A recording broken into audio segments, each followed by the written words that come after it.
Teknologi telah mengubah banyak aspek kehidupan manusia, termasuk cara konflik internasional terjadi dan diselesaikan. Dalam dunia yang semakin terhubung, teknologi menjadi pedang bermata dua, bisa digunakan untuk memperburuk perang, tetapi juga membantu menciptakan perdamaian. Dunia kini berada di era digital, di mana teknologi tidak hanya mempermudah kehidupan sehari-hari, tetapi juga memainkan peran penting dalam konflik internasional. Bagaimana teknologi membentuk dinamika konflik global? Di medan perang modern, teknologi memainkan peran besar. Senjata seperti drone, rudal berpemandu, dan sistem pertahanan canggih telah mengubah cara perang dilakukan. Di sisi lain, serangan cyber menjadi senjata baru yang tidak membutuhkan tank atau tentara, tetapi bisa melumpuhkan infrastruktur sebuah negara.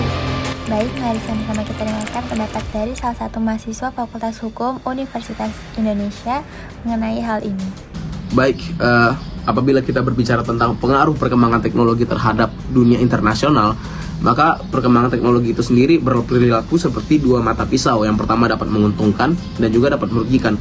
Dapat menguntungkan kenapa? Apabila teknologi tersebut digunakan untuk hal-hal yang baik, seperti misalnya apabila perkembangan teknologi ini digunakan untuk kesehatan publik, untuk memperlancar kegiatan ekonomi, sosial, dan juga politik. Seperti misalnya kita ambil dari contoh sosial dan politik, teknologi di bidang komunikasi itu sangat berperan penting agar terciptanya hubungan internasional yang baik. Namun, apabila perkembangan teknologi ini tidak dibarengi dengan penggunaan etik juga, atau teknologi itu digunakan tidak dengan baik dan benar, maka itu akan dapat menimbulkan banyak masalah. Seperti misalnya, yang paling kontroversial, penggunaan artificial intelligence atau AI. Kenapa ini sangat kontroversial? Karena ini dapat menyangkut hak kekayaan intelektual. Ya, kita tahu sendiri penggunaan AI itu sendiri dapat digunakan untuk plagiarisme dan pelanggaran hak cipta. Dan kita ambil contoh lagi, misalnya misalnya ada suatu negara yang mempunyai teknologi yang sangat canggih untuk memata-matai negara lain, maka teknologi tersebut dapat mengancam kedaulatan negara tersebut, negara yang diintai, dan ini dapat menimbulkan tensi yang berujuk kepada konflik. Lalu kita ambil lagi contoh misalnya untuk pelanggaran privasi dan keamanan pribadi yang seperti yang diatur dalam International Convention of Civil and Political Rights atau ICCPR. Salah satu hak sipil itu yaitu adalah hak untuk kebebasan dan juga hak untuk keamanan pribadi.